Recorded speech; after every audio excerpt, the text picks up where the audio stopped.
now in session. And I'm going to call upon Valentine, do you want to do the Pledge of Allegiance? And I have Sure. a flag. I have a flag. It's I backwards. pledge allegiance to the flag of the United States of America, America. and to the republic for which it stands, one nation, under God, indivisible, with liberty and justice for all. Okay, thank you. Welcome. Okay. Okay, two things under the chairman's update. The first is, I know we've had a lot of group texts going back and forth. I just want to remind everyone, these group texts are informational only. And thank you, Melinda, for keeping us updated. Also, any of the Board of Ed members can reach out using these group texts to all the members, but please, FOIA does not allow us to reply to these. It's not a reply, and also neither the group emails that I send to you or Melinda sends to you do not reply all. That could be construed as a meeting, especially if more than 5 people reply. So don't reply all. That's a FOIA violation. It's nitpicky, but don't do it. So reply by yourself to the sender of the group text or the group email. It's automatic. You want to reply. I know, I get it. I've done it, I've done it myself.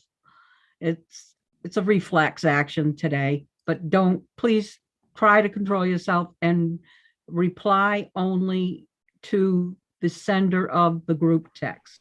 Thank you. The other thing is the subcommittees. I have heard back from everybody or not heard back, and I'm assuming that if I haven't heard from you, it's okay. You're okay with the subcommittees that you've been placed on. And I want to get a date together for the policy and the curriculum subcommittee, because we are the policy subcommittee, basically. I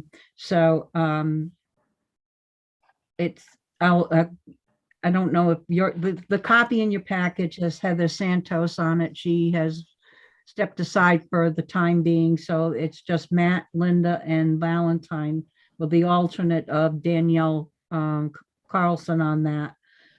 So we need to get that one up and running. There are 2 policies that we need to have signed or looked at and brought forward to for the main board, and that's the sexual harassment one, Melinda, and Title IX. Okay.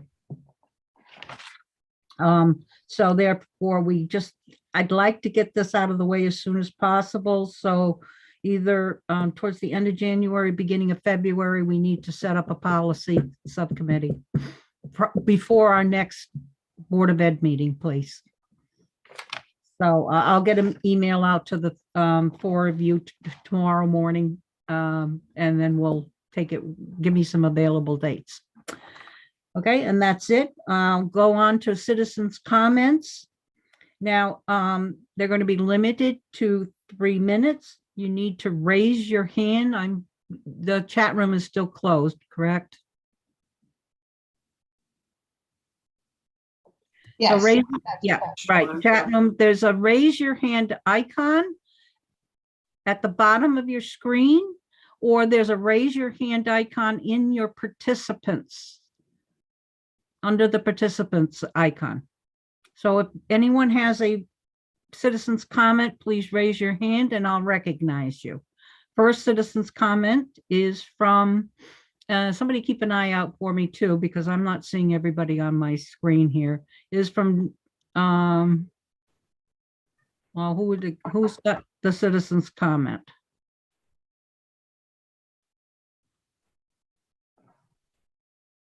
Looks like there's one from Sylvie. Is it Sylvie? Okay, Sylvie. Can you hear me? Yes, I can. Please state your name and address, please, for the record. Sylvie Hanshaw, 33 Blackmore Downs Road. Is Okay. that sufficient? Mhm. So I was wondering if the Board of Ed was going to revisit about the bathroom policy at the high school level. I know it was touched upon last meeting, and there were a flood of questions from the BOE members. Where that stands in regards to having staff standing, at each of the bathrooms, and what if the members are there at the bathrooms, how is that taken away from their day or their planning or their teaching, the impact it's having on the school itself? Okay, Sylvie, I'm going to throw that one to Dr. Mayo. That's in his bailiwick, but thank you for your comment. Yeah, the teachers have a duty period, so it does not take away from their prep period. They do have a prep period as well. And we don't use every teacher on every prep period, so it's a rotational basis. So if a teacher does cover a bathroom duty one day, they generally don't end up having bathroom duty again for another 3, 4, 5 days. So it's only once every week, maybe, sometimes once every week and a half. So, and they do get their full prep period. So it doesn't affect instruction in any way. Thank you, Dr. Mayo. Okay, now keep in mind that this is not a question, really not a question and answer period. If we do have a short answer for you, I will allow a short answer, but this is really for citizens' comments. If you have questions for individuals or concerns relating to policy, please put them in writing either to myself, the superintendent, or the principal of the school that you are concerned with. And we will bring them up to the appropriate subcommittee and or the appropriate body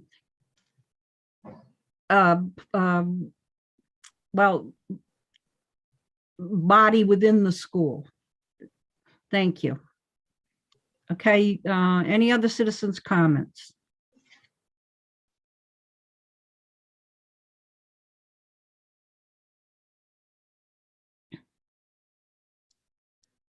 Okay, seeing none at this time, I'm going to move on to our student spotlight. And we have Evan Antonson. Evan, you want to unmute yourself? Yep, can you hear me? Yes, we can. Okay, Zainab's here as well, I believe, and she's doing the first part of it. I'm not sure if she can unmute. Okay, Zainab, but you're gonna do it to begin with? You're gonna do student spotlight for us?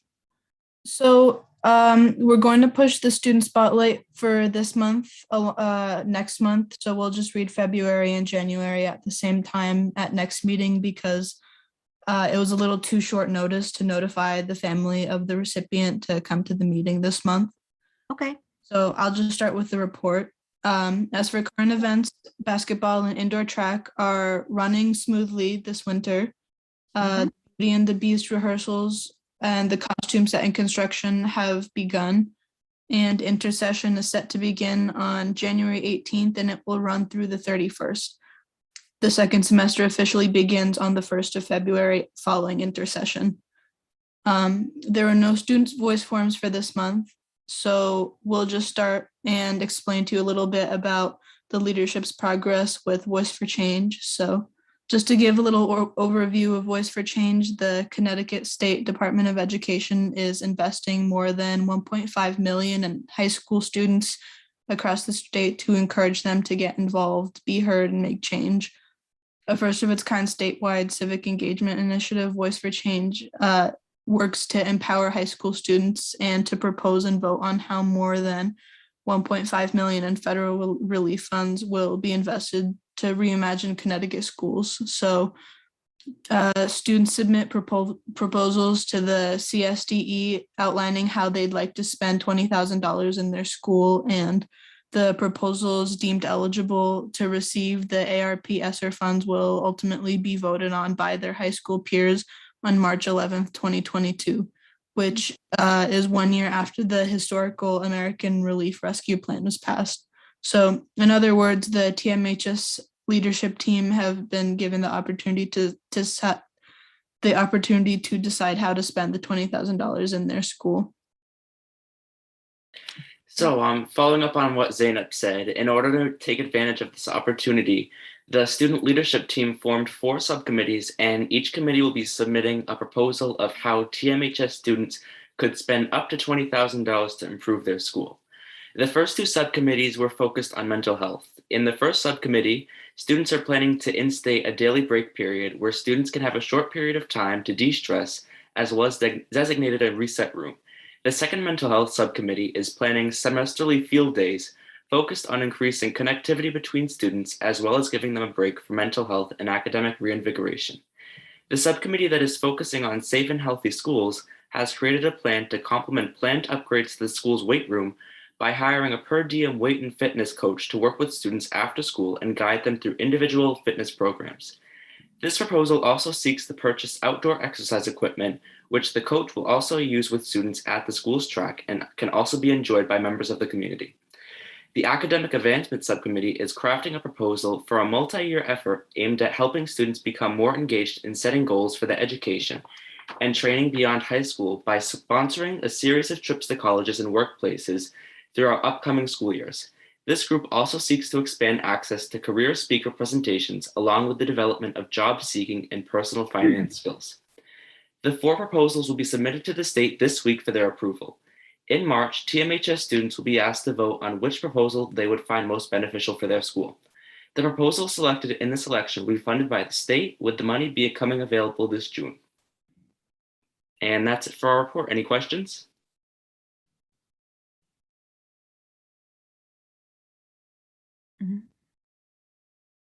Does anybody have any questions for our liaisonees?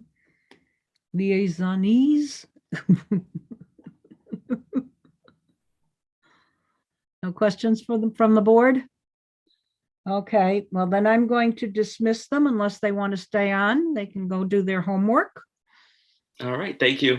You're welcome. And thank you, Zainab. Yep, thank you. Mhm. All right, the next item on our agenda is the approval of minutes from our December 13th, 2021 meeting. May I have a motion? Unmute yourselves. You can unmute. I'll make the motion, Kathleen.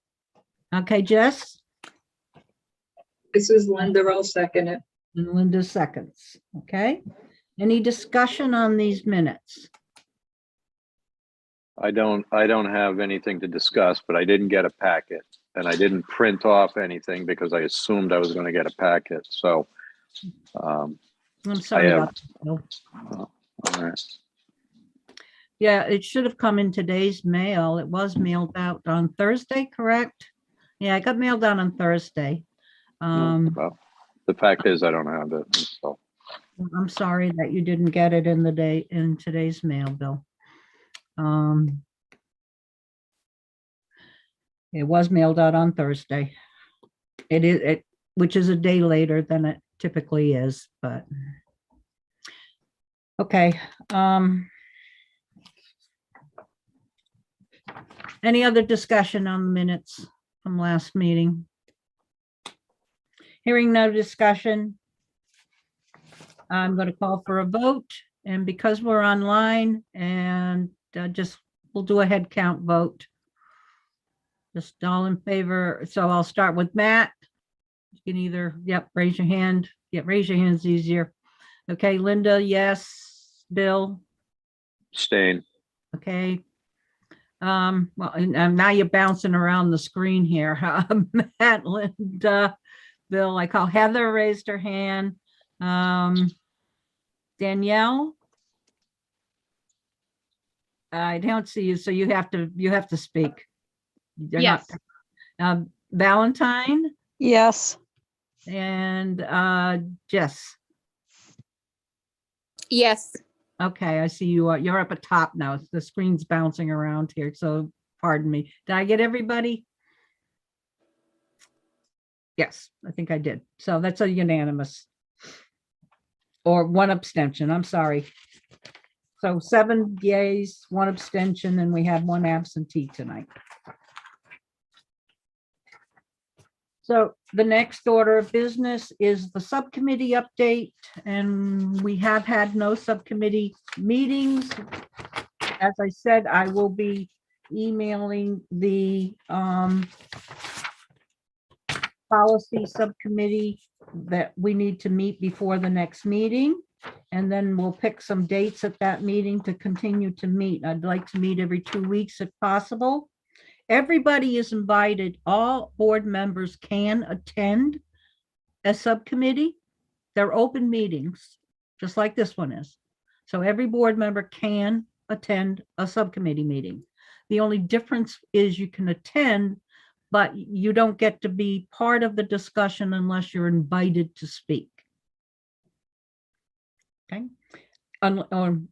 Only the subcommittee members are free to discuss. The audience has to be, or the board members have to be invited to speak.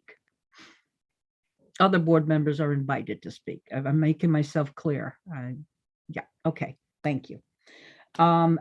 We will have a finance subcommittee meeting after each quarter. So in April, usually before the Board of Ed meeting, we'll have a finance update from Bob.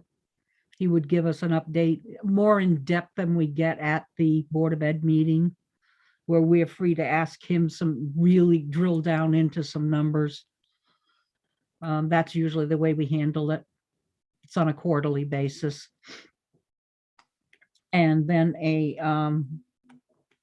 the budget committee, well, that's coming up now. Everybody's involved. That's a total board committee. And then the other subcommittee is negotiations, which we're trying to set up a date for the secretaries. That's the last one we have to deal with. And that really depends on the on Stephen Sidor's schedule primarily, and then he has to give us a couple of dates.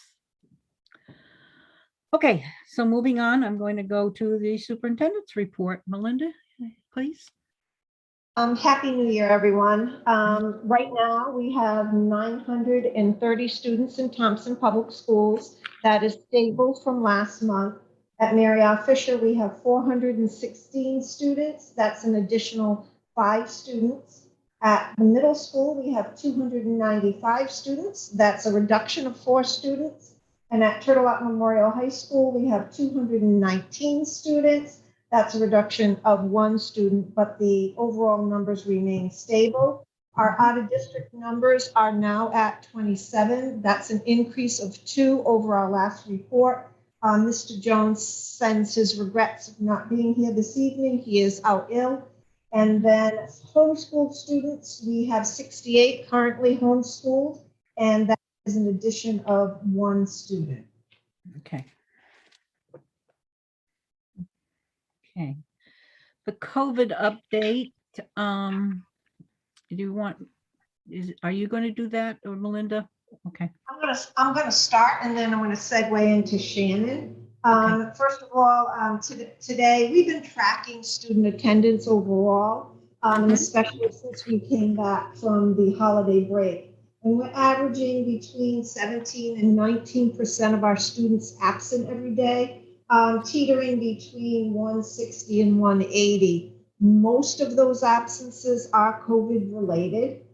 We checked back before the break, and we were averaging between 16 and 17%.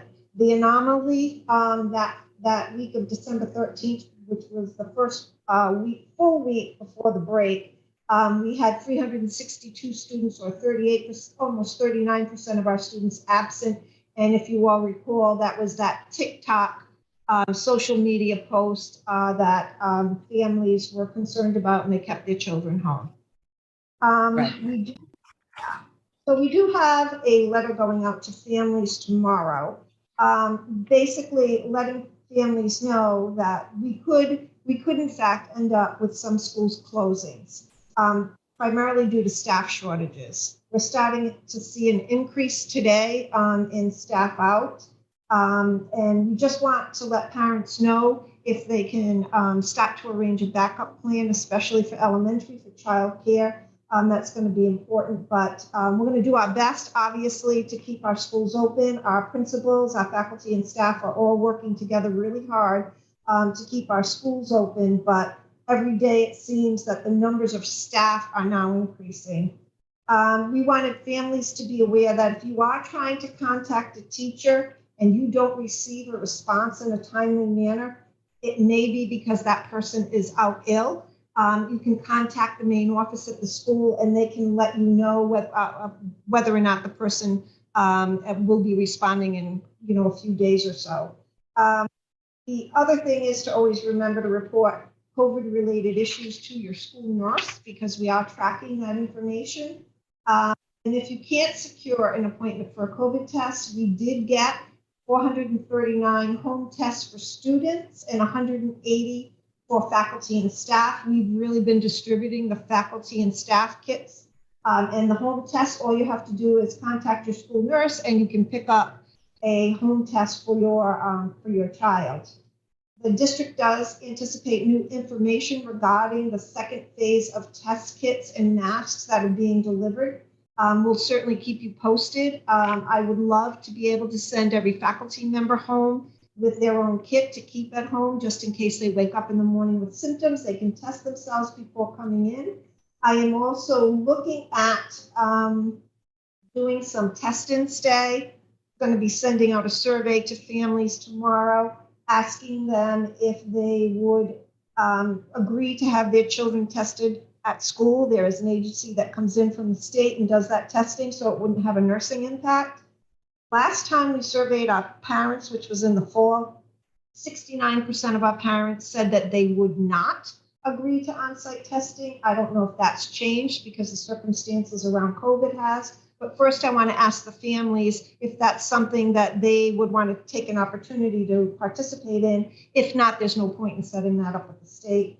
But we are looking into that at this time. So that is my COVID update. But Shannon, you have numbers that you want to share with the board. So I'm going to turn it over to you.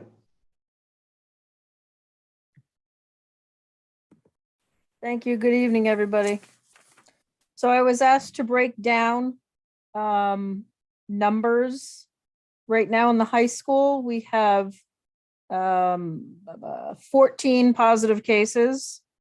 Some of them haven't actually come into school because they were ill for an extended period of time. And then they tested a couple of times at the beginning of their illness and were negative and now are positive. Some are siblings of students who have previously tested positive. It seems to be having a domino effect in families. I was explaining to Melinda today, one person gets it, a few days later, the next person gets it, and it seems to have a domino effect.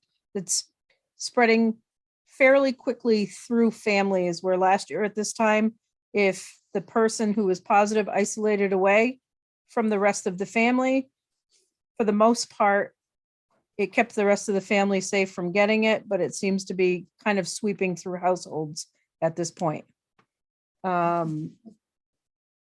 I can see so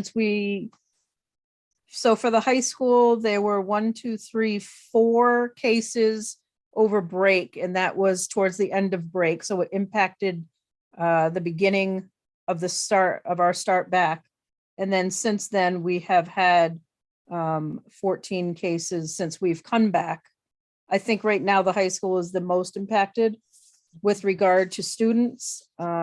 Middle school, they had 7 over break. And that's what we know, what people reported over break, and 7 since we returned. And for the elementary school, since we've returned, they have had 8 positive cases. And certainly, leading up to break, we saw more widespread cases at the elementary school, and that seems to have subsided. All projections from the information that Shannon and I are getting and what I'm getting from the state is the next couple of weeks are going to be the most challenging, and then the numbers are supposed to come back down. With COVID, everything that we think is going to happen then doesn't. So we're taking it day by day. It's just the only thing that I want to be sure is that families are aware that if we have to close down, it primarily will be due to staffing shortages.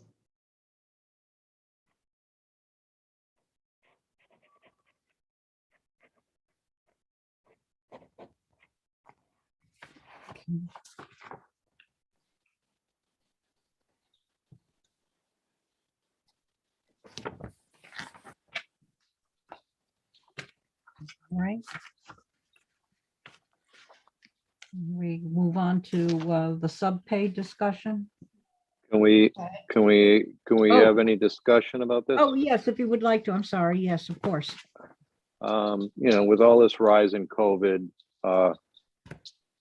we've been told for almost a year now that distance learning is off the table. However, Coventry, Connecticut's doing distance learning. So why can they do it and we can't? So we've been told by the commissioner that distant learning is not an option for us. We did get a waiver at the beginning of the year because we had the bus driver shortage. We did get correspondence from the commissioner that more or less said that there were some outlying circumstances if you had in-class spread. So if we had a full class and there was an outbreak in a class, that we could put a class home and possibly do remote learning for that one class. But it would take a waiver from the state that designated us as an outbreak. At this point, we don't see this as an outbreak yet. So remote learning is not an option, and that if we do close down, we have to make it up like a snow day. They give us some outlying examples. If someone at home was health compromised and having their child come to school would put a family member at risk, we can make accommodations for that family, and the same thing with a student with an IEP or a medical emergency. But other than that, they've been pretty strict. So I don't know how Coventry is on remote unless they've gotten They are. It was on the news on Friday that they used their snow day and they had everybody remote, so it counted as a school day. If they can do it, I'd like to investigate why they could do it and we can't. Because if we're going to have all this absenteeism, it would be much easier to go with remote learning, I would think, than adding all days on at the end of the year. To be quite honest with you, I don't know how they're closed on remote learning and not have to make up the day. I can certainly look into that through my Superintendent's Association. Well, you can Google it because it's still on the WFSB website, and it was a distance day.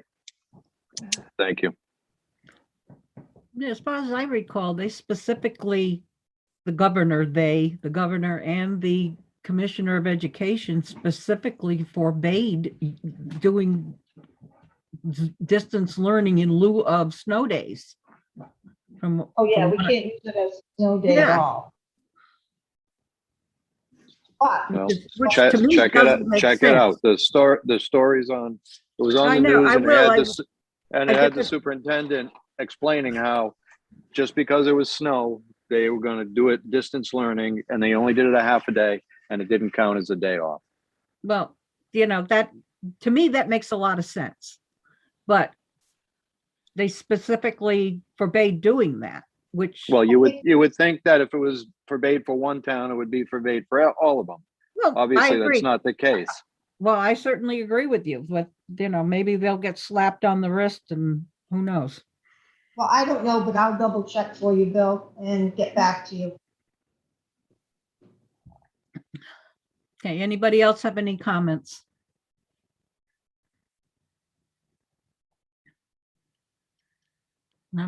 No more comments from the board?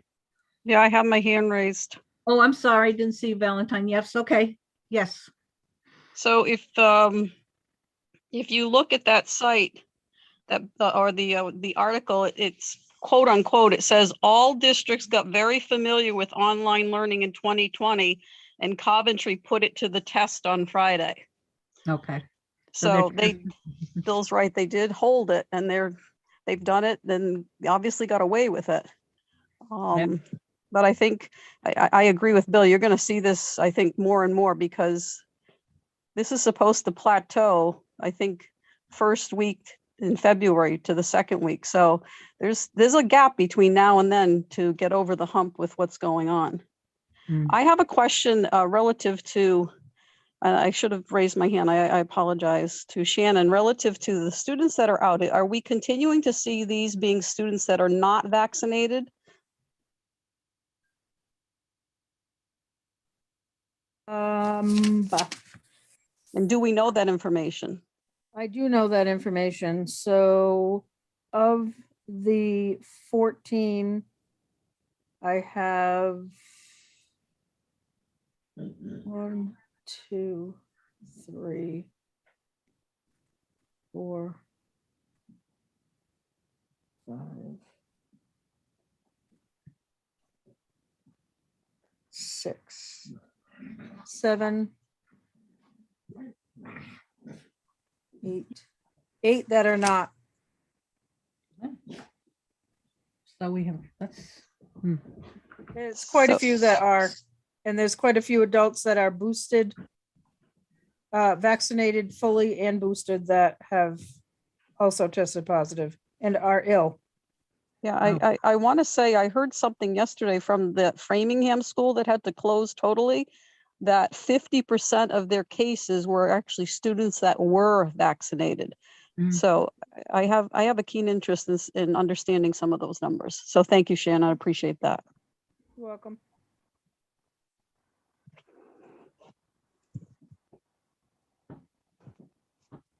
okay. All right, any further questions from any board members?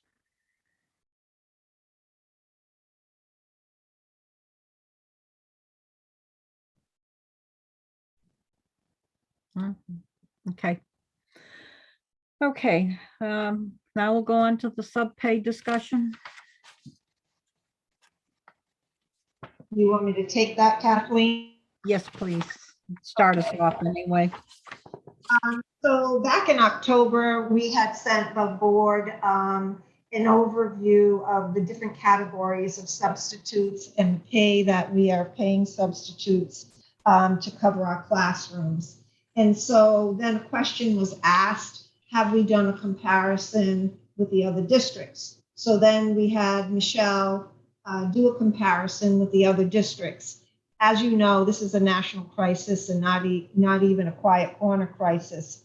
Having substitutes is very difficult to get.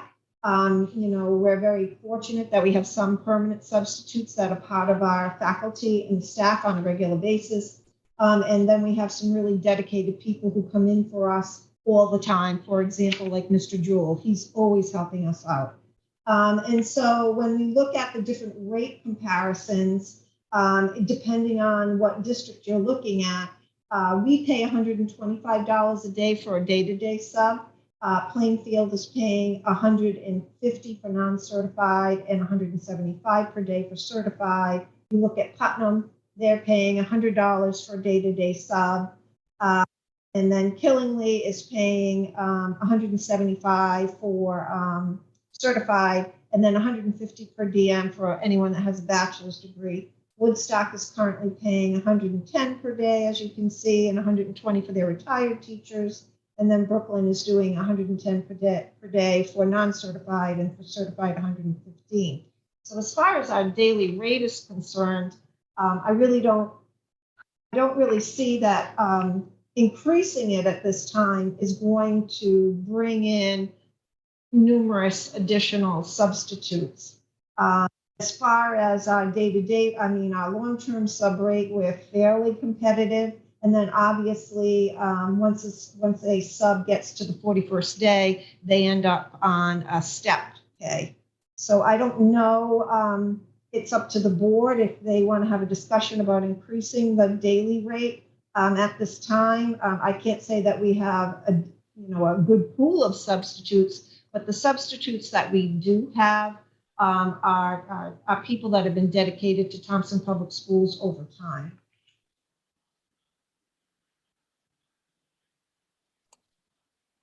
Any discussion from the board on this matter? I don't think it's gonna hurt to do it. I don't think it's gonna draw in a lot of people, but the ones that we do have should be compensated for it. And if we can get one or two more people from Putnam or Woodstock or even locally, let's do it. It's just my opinion. Raise the rate now. My question would be is how is Putnam and Woodstock even drawing people in, and for that matter, Brooklyn? Their rates are below ours. They must have folks like we do though, right? We have people that come in because they taught in Thompson, or they've been dedicated to us for years. So I bet they have that group of people as well. We're all complaining about the lack of subs. So I agree with Bill. I mean, it can't hurt.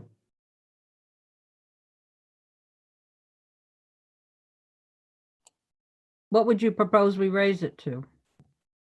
Well, Killingly certified. So if you have a bachelor's degree, it's $150 in Killingly, and if you are certified, it's $175. That's at the high end. The lower end playing fields around. Oh, he's $150 for non-certified and $175 for certified, same as Killingly. So that seems to be at the high end. Okay, Matt, you wanted to speak? Sure. Do we have any statistics or how many people you've been saying that the number of subs we have is, there are a lot of long-term commitment people. How many of them live in town where they're not necessarily going to go to someplace else because they live in town? They have a deep relationship to the town as opposed to swooping in and getting somebody from Putnam or Woodstock and say, hey, it's only 15 minutes away. I'll do it for the extra $25 a day. Do we have any kind of numbers on in-town subs? I don't know the statistics on where the subs live. I just know the subs that I see all the time, and they are people that live in town. There's a good 5 or 6 that are regularly sub for us that either taught in Thompson or currently live in Thompson. Okay, thank you. Heather, you wanted to speak?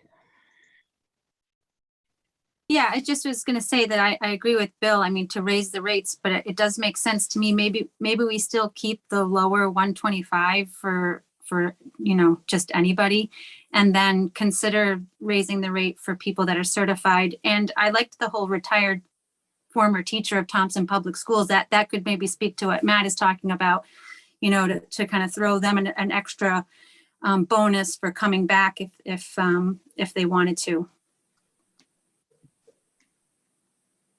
I think they would appreciate that.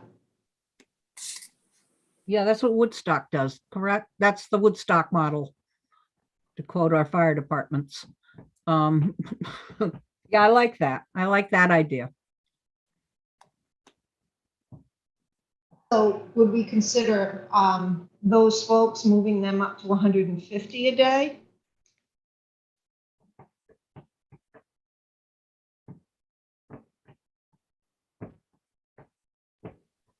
Well, they're a certified teacher. If you're saying a certified person would be 175 if we're doing Killingly, Okay.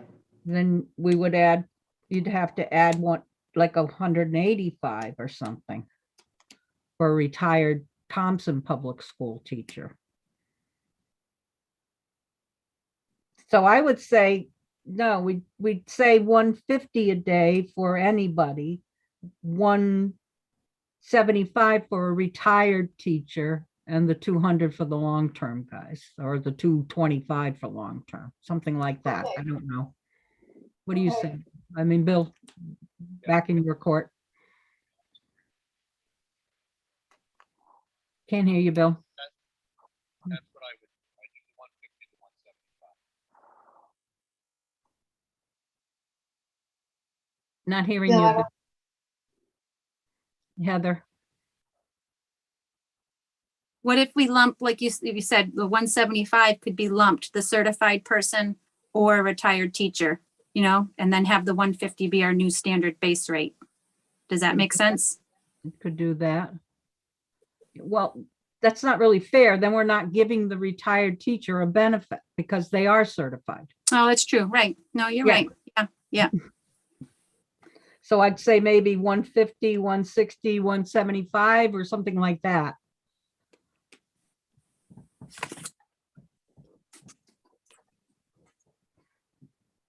Bill, we can't hear you. Your sound is off.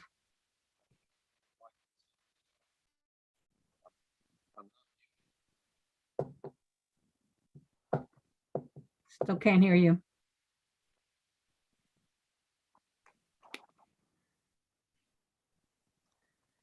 Does a substitute have duties beyond the school day? They don't have even a long-term sub. Do they do lesson plans and things?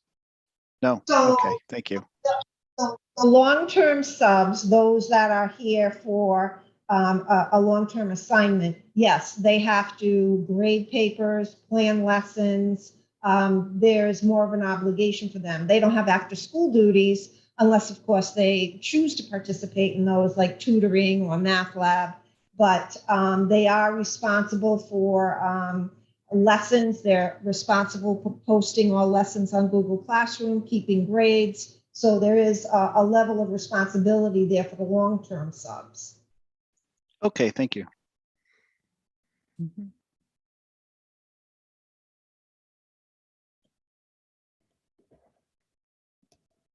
If it's not too much trouble, I do think a finer gradation might be in order where it'd be 150, 160 for what we're saying for retired, Mhm. and 175 for certified, or vice versa, 160 for certified, 175 for retired. I Right. think sounds. Yeah, I think we should. I like the way Woodstock does it as rewarding their retired teachers for coming back and help, like Mr. Jewell. Yes, Valentine. Just gonna throw this out there. I was reading a while ago, there are some communities that are actually partnering with companies whereby they get a few employees to give up like a half a day of their work, and they kind of compensate the difference between what the school districts pay. So they've partnered with certain companies within their community for you know, educated people to come in and teach classes one day a week. Have read something like that, where if you get really to the point where you want to get a little creative, a lot of companies will partner with the schools. Just a food for thought. Yep, thank you. I wrote that down.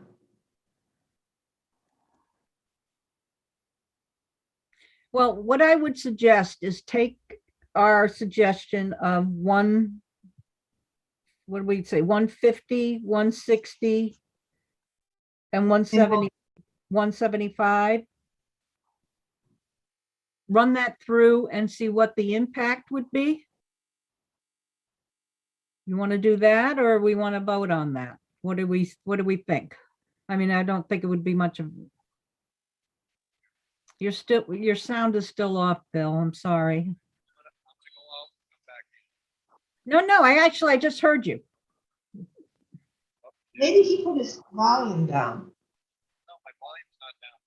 Anything. Can you hear me? Yes, yes. And I want to make a motion to change all the rates to 150, 160, 175. Okay. All right. Do I hear a second? on that? Second. From Matt? Second from Matt. Okay. All right. All in favor, raise your hand. So 1, 2, 3, 4, 5. Oh, Valentine, say Yep. yes. Okay. Yes. Go say yes or not, yay or nay. Danielle, yay or nay? Yes. Yes, okay, so now it's unanimous. Did I get Jess? Yes, I did get you. Yes, I did. Okay, we're set. It's unanimous. We'll do that. Don't need to drag Thank this you. up. Okay. That's done then.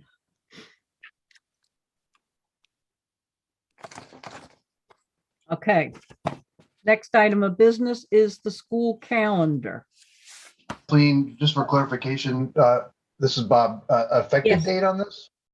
It would be February 1st. Okay, Yeah, all agreed on that, February 1st? I Or you think it'd want- be easier to do it at the beginning of a payroll period because you'd be changing. All right, well, what would be the payroll period? That would be the 17th. Would be the The next one, January January 17th? 17th or the 31st. Okay, we'll do it January 17th if it's easy.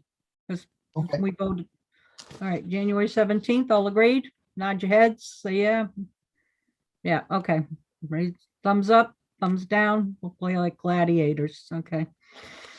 Okay, we're gonna do that effective January 17th then, the end of a payroll period. Okay. Since we voted on it tonight, make it effective, quote unquote, as soon as possible. Okay, now we are going to go to the next item of business is the school calendar for the 22-23 school year, which would start on actually the first day that the kids are going to show up is August, when? 24. August 24th. Okay. The teachers start on the 22nd? No, The teachers- 23rd. Nope, the teachers do start on the 22nd. That's a professional development day. Oh, yeah. And we have our teacher meeting that is on, which is orientation day, which is on the Tuesday. And then the students come in on the Wednesday. This is a very typical school calendar. What's different in this calendar, we have 181 student days in this calendar with 4 professional development days sprinkled throughout the year. And we do have half days for professional development. However, we reduce some of those days primarily because we're trying to get, to provide more instructional minutes. So in November, December, and April, because we have a lot of time out, we just remove those half days. Other than that, we've kept the calendar fairly stable, very similar to this year. The only difference is we moved the professional development day into March 17th rather than the day after school lets out, so that we can do more curriculum work within the school year. So that's the only major change here. We did collaborate with the districts in the First Manassas region, where Good Friday is on April 7th, and then the April break is the following week. And that's what all our colleagues are doing. And it's important because we have teachers who live in other districts, and it becomes a childcare issue when we're closed and they're open, or vice versa. So we're in collaboration with all the other districts in the region. Okay, that makes sense. And graduation day, the most important date of the school year is the 9th, June 9th. Okay. Okay, so, and that is the second, that gives us them 181 days, or is it the 185 days? 185 days, correct? Teachers are paid for 185 and students attend 181. Correct, okay.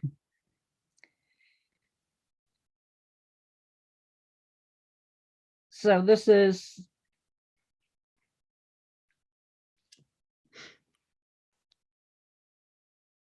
so I will entertain a motion then to accept this, the 2022-23 school calendar. We need to, for this, for our budgeting purposes. Yes, Jess, you have a question? I'll make the motion. Okay, Jess makes the motion. This is Linda. I'll second it. Linda seconds it. Okay, now I'll throw it to the floor to the board, back to the board for discussion. Yes, Heather? No? Nope. Okay. Thought you had your hand up. Okay, anybody else? Any discussion from the board on this issue? Hearing none, I'll bring the motion to the floor. Everybody in favor, just raise your hand. Either, okay, 1, 2, 3, 4, 5, 6. Danielle, are you okay with it? Yes. Okay, Valentine? Yes. Okay, 7, 8, 8. We're all in favor of accepting this. Okay, so we can move forward using this as calendar as for our budgeting purposes. Okay. Now I'm going to move on to the administrative reports. I'll start with Mr. Prentice. Larry, you want to give us your report, please?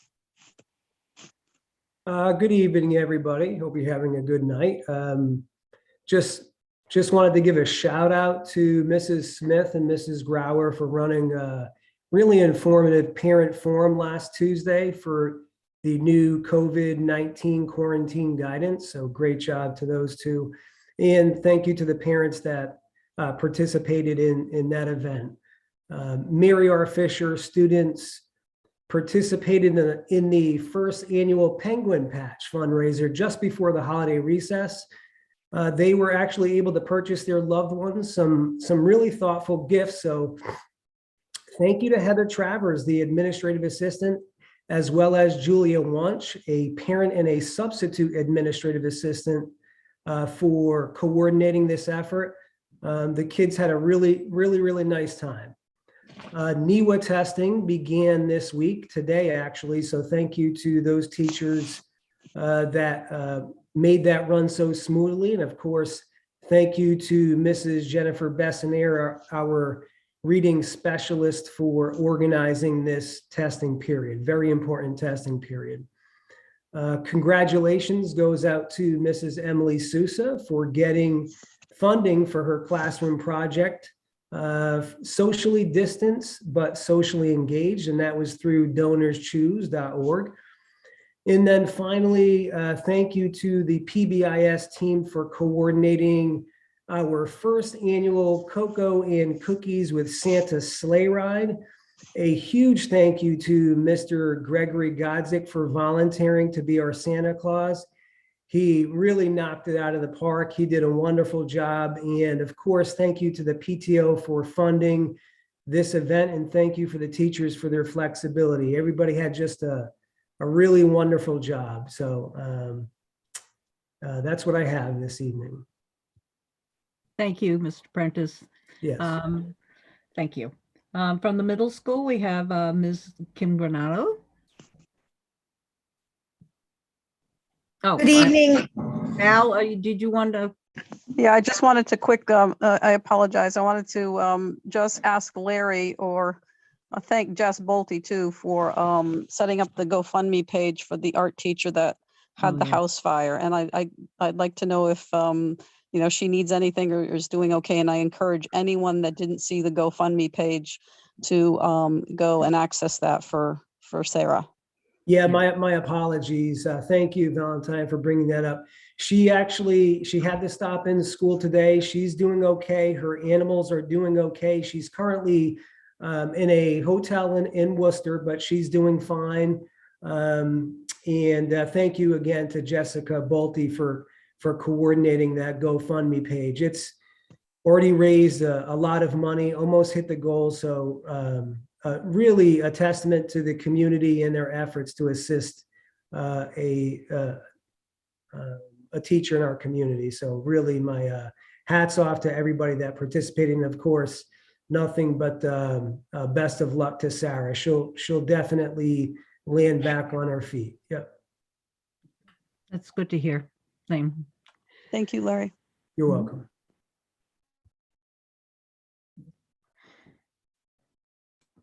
Kim, over to you, please. Yes, hi, good evening, everyone. Happy New Year. First, Superintendent Smith and board members, thank you so much for having us go virtual tonight. is very much appreciated. Also, just a big shout out to my faculty and staff who have really pitched in this last week and this week already. Really all hands on deck. Really commend them for all that they have been doing to keep everything stable at the middle school. Also, unfortunately, we had a community member also have a fire in our middle school. And a big shout out to the Thompson community. We raised a substantial amount of money to the community for the family. And I just want to thank everyone for, in such short notice, pulling together. It was a true testament of the community of Thompson.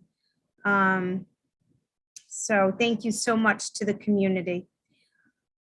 So at the middle school, right before break, we had a wonderful minute-to-minute opportunity where our unified arts teachers planned a spread out, safe holiday fun. And we played some games and had a lot of school spirit. And it was really, really nice to see the teachers and the students participate. And the morale was really high. And again, thank you. A shout out to my unified arts teachers for planning such a wonderful event for all of us. We also had 70 Nike backpacks that were distributed for our Kindness Act for the month of December. And for the month of January, all the 70 students, their names will be displayed in our central office there. So we congratulate those 70 students for going out of their way to be kind to others. Again, a true testament to our Thompson students. Grade 8 students are planning their intercession. Way of preparing for that is they're working on this a second step program put on by Guidance and the TMS school community. So they're on their way to having a great intercession that reflects students participating in a goal and a career choice, so a pathway choice for them. So we're looking forward to that. And that's pretty much it at the middle school. So thank you very much. Okay, thank you. Dr. Mayo, do you want to update us on what is happening up at the high school, please? Sure. For December, a couple of events that kind of stood out. Miss Anderson took the choir out caroling in the community. That went very, very well. Get a lot of positive feedback, which is nice for the kids to get out and do something with the community, kind of, even though we're still going through COVID, at least something that represented or resembled something that they might have done pre-COVID. So that was nice for them. Mrs. Olette and Mrs. Williams, they ran the Students Spirit Association, and Spirit Week went off very, very well. All the kids got excited. Everyone was kind of joining in. So it was a nice way to kind of go into the break. They also, the two people that oversee our peer point tutoring, all the training has been done for that. So that will kick off start of second semester. So during study halls, we will have peer-to-peer tutoring going on, different subjects, different students. So we're pretty excited about that. Just another support and intervention we wanted to kind of put in place. And I know it's something that we've used in the past. We're excited about that. And for December, that's pretty much all I have. The only other thing I would like to say, and I know Ms. Granado said it, but Granado had said it, but coming back into the new year, it has been difficult with COVID, with staff. And I know from the high school level, we couldn't do it if everybody wasn't on board. So from Shannon, our nurse doing a great job, down to teachers and paras, you know, even secretaries, custodians, even our lunch staff jumping in and how can I help? And even the security guard, you know, jumping in and helping us cover certain things because we have been down bodies. We couldn't have done it without a collective effort. So it really says a lot for the school. You know, me only being here 4 months, but it says a lot for the people that I work with. And I just wanted to make sure that they get at least a little bit of recognition for the effort that they're putting in because it's pretty tremendous, to be honest. That's all I have. Thank you. Have a good New Year, guys. Thank you. Thank you for your update. Okay, I'm going to move over to Bob. Bob, how we going on the budget? How's things going? How are ya?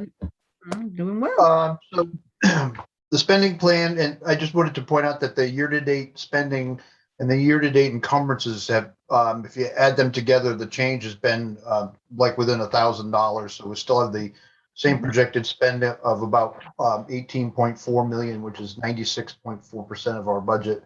Last year at this point, it was 95.6.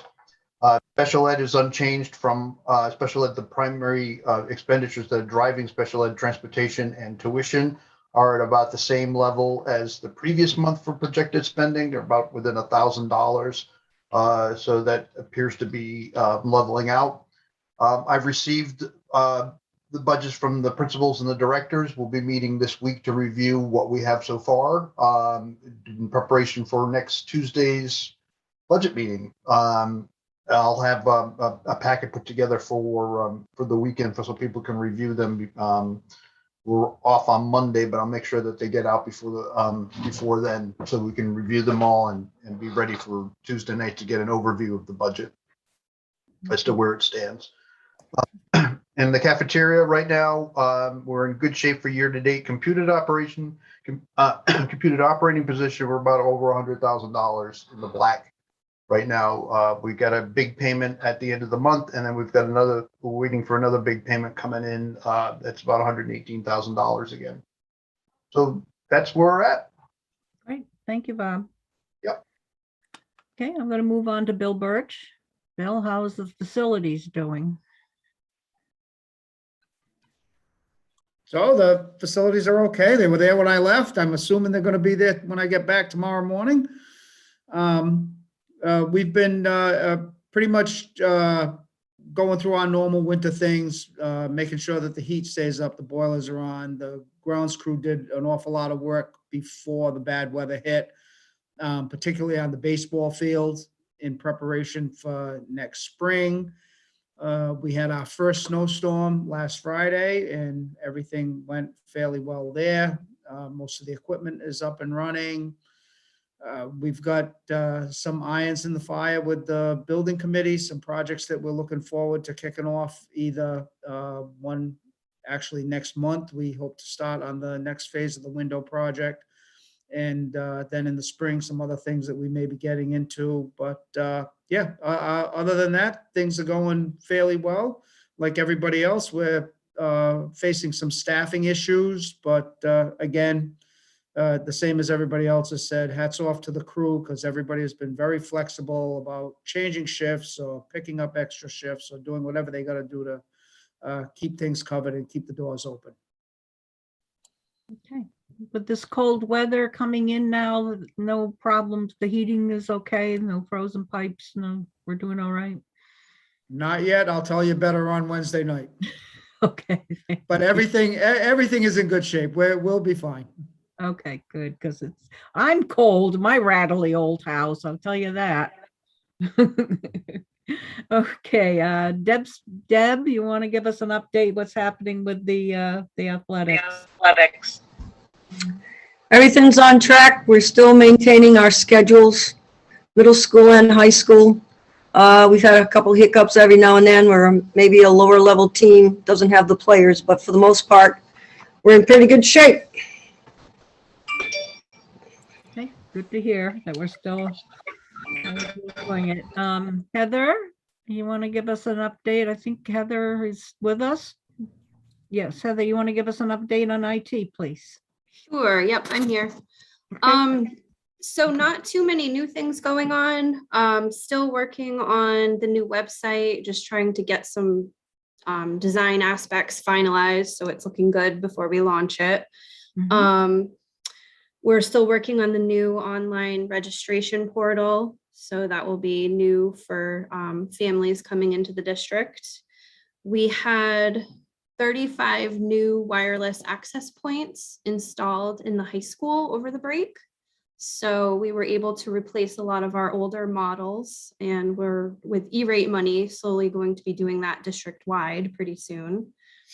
And later on this week, I will be attending a student data privacy seminar, just going over laws and best practices regarding student data privacy in Connecticut. That sounds interesting. Thank you.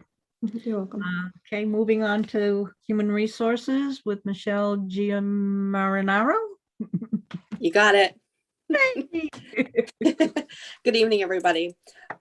So I will be presenting the first draft of the the employee handbook outline to Lucy Trudeau, Laura Stefanski, and Patty Chenille the last week of January. I've been working diligently on that, trying to get that up and running so that we can present it to all of you in April. I'm continuing to work on the job descriptions every day. I should have those all completed by the end of February. I will be attending a Frontline University with Heather starting tomorrow for the next 3 weeks so that we can learn how to use the platform and maximize it to the potential that it needs. And I'm also currently researching municipalities with the same town and government structure as Thompson. I'm partnering with some of the HR. I actually received 2 today, and I will be partnering with them on a job description for a combined finance director for the town of Thompson and the Board of Education. I will be reaching out to each HR director or finance director that emails me back to have a conversation with them to understand what their benefits are, what the pluses are, and what the pain points are in this process. So I have reached out to 5. And then one of the towns that emailed me back today actually gave me 2 more, including one that transitioned last year. Thank you. That's good news that there are that many out there. There is, and I used a partner that Amy St. Ange had given me last week, and they actually turned me on to, there's 14 municipalities right now that I can reach out to, but I started with 5 and then I'll go to the next 5. Oh, terrific. And thank you, Amy. Thank you.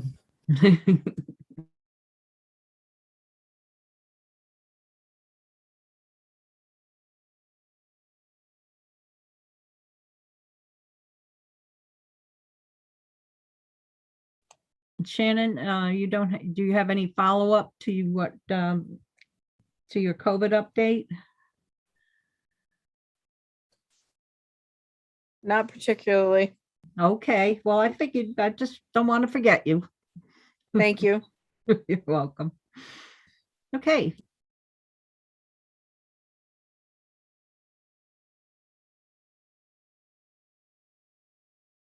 That wraps up our administrative reports. The only old business that we had was that Tom was supposed to update us on a email that he had received from a concerned citizen about safety at the school, and he's not with us tonight. And he never shared that email or a phone call with us, so we can't. Kathleen, Yes. I Lynn. have some old business. I was just wondering what's happening with our wall of honor. Oh, that's right. Yes, Linda. Thank you for reminding me of that. Yes, that wall of honor. Who was? That's Danielle and I, and we are going to be placing an ad in the local paper and getting that out this week. Popped up in our calendar, so thank you, Linda. But yep, we are working on that this week. Very good, thank you. Okay. Any other old business that somebody wants to bring forward? Okay, hearing none. We're moving on to new business. The first item of new business is to approve the reappointment of our recording secretary, our Board of Education recording secretary, who is at this time Danielle Pedersen. Yes. I would like to make the motion to reappoint her as our recording secretary. I will second that. Okay, thank you, Matt. So we have a motion and a second. Any discussion from the floor on that? Hearing none, I'll put this to a vote. All in favor, raise your hands. One. Hi, Danielle. Okay, Danielle, Val, Yes. Heather. Oh, I see you. There you go. All right, it's unanimous. You are still recording secretary. You're going to get rid of this. Thank you, everyone. You're welcome. You do a fantastic job, so we Thank appreciate you. it. Okay, we did already approve the school calendar under that, so that's been taken care of.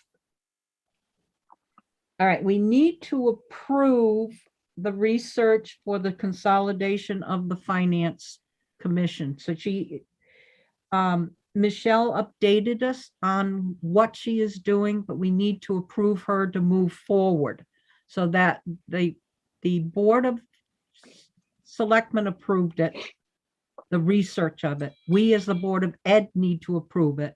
And then it goes on to the Board of Finance where they approve the research of the consolidation. Once Michelle gathers that report, then we get together. Hopefully, we're going to have a meeting of the 3 boards to discuss this. And then it would have to go out to the public, I believe, or the Board of Finance would have to vote on, then the 3 boards vote on it. But right now, we're just going to vote on whether or not she continues to research the consolidation of the finance position, not the actual happening of this. Kathleen, Yes. this idea is not new. It was overwhelmingly rejected by the Board of Finance and the Board of Selectmen years ago. Are we putting the cart before the horse? No. If the Board of Finance is not interested in doing this, then Michelle will be spinning her wheels and wasting a lot of time. Shouldn't we have the meeting first and then make plans? Because I still think there's merit to the idea. Right. And the Board of Selectmen and the Board of Finance at the time said no. And so it died. And I think they had some legitimate concerns why they said no. But I would like to revisit that before. Why would we go forward if we have a meeting in 2 weeks and they say no, they don't want to do it? Well, the Board of Selectmen have already approved the research. That's why we're reaching out to the towns. The chairman of the Board of Finance he sat in on a meeting we've had a smaller meeting of the chairman of the Board of Finance, the first selectman, myself, and the superintendent. We got together. Now, the chairman of the Board of Finance is interested in researching towns like us with a selectman setup that have a combined position that is a business manager at the school and the treasurer, finance person for the town combined with a selectman format rather than a town administrator / manager. Michelle, can you go back on, please? Hi. Yes. So, Michelle. I honestly don't need it explained because Well, I'm all for the idea. I know that, but they have already given us the go-ahead for Michelle to research this. The Board of Selectmen voted on it last week at their last meeting to go ahead with the research. They're in favor of that to research this. Now, it doesn't, because there are pros and cons. We need to know the pros and cons. Aaron McGarry, he's in favor of doing this. Now, he's the chairman of the Board of Finance. Okay, but he can't create this position.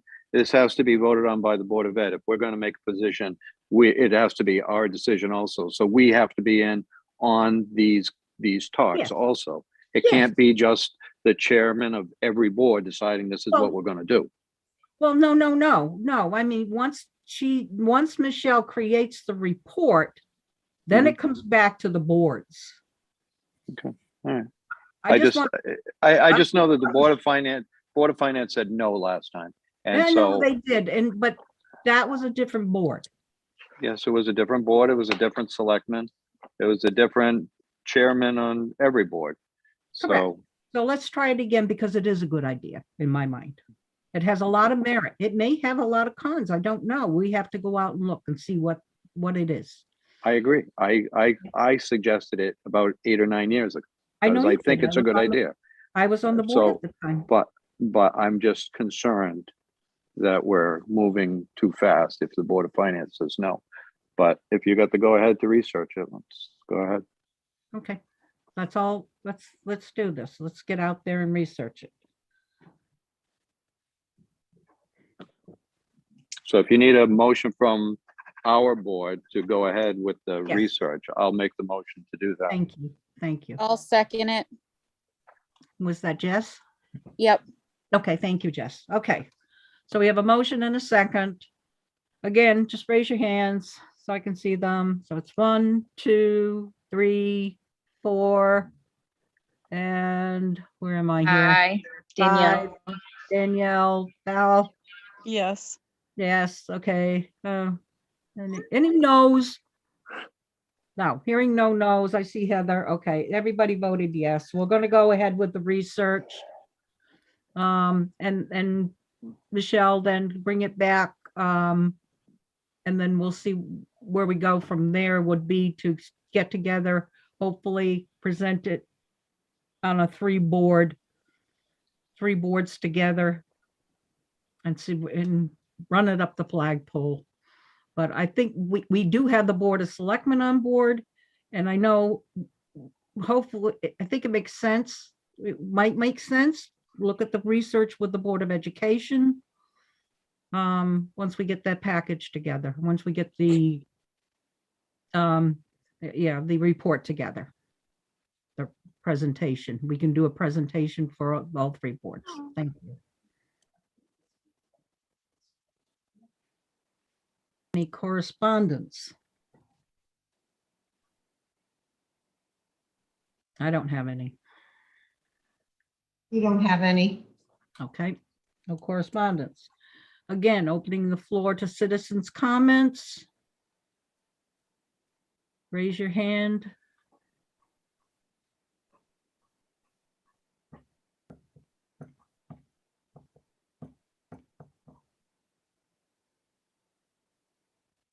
Board comments, citizens' comments. Yes, Bill. I got a few.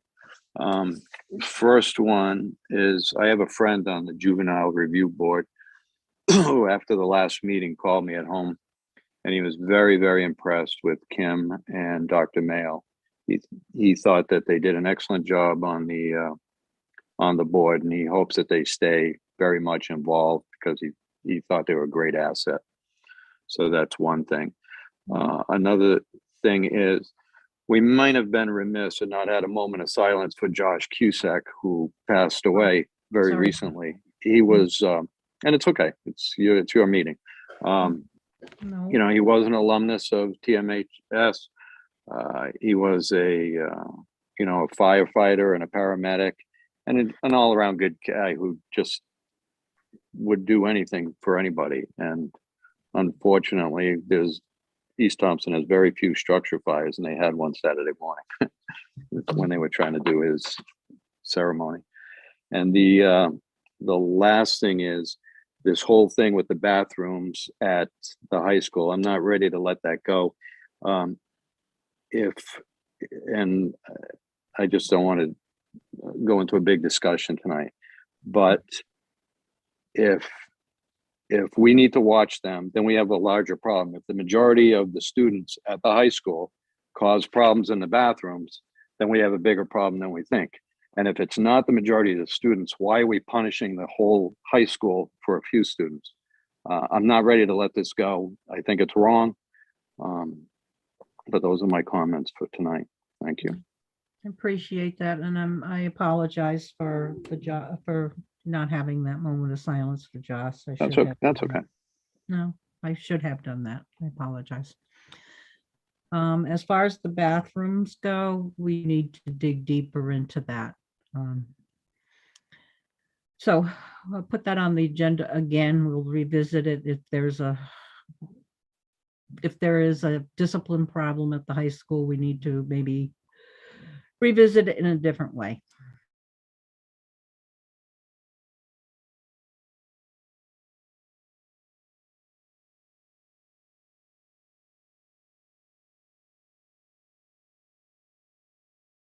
Kathleen, you're muted. Any other comments from either board members or citizens? Hearing none, I'll entertain a motion to adjourn. Mrs. Linda, so moved. Okay, Second. second, we are officially adjourned at 8:24 according to my computer. Everybody have a good night. Stay warm. Stay warm.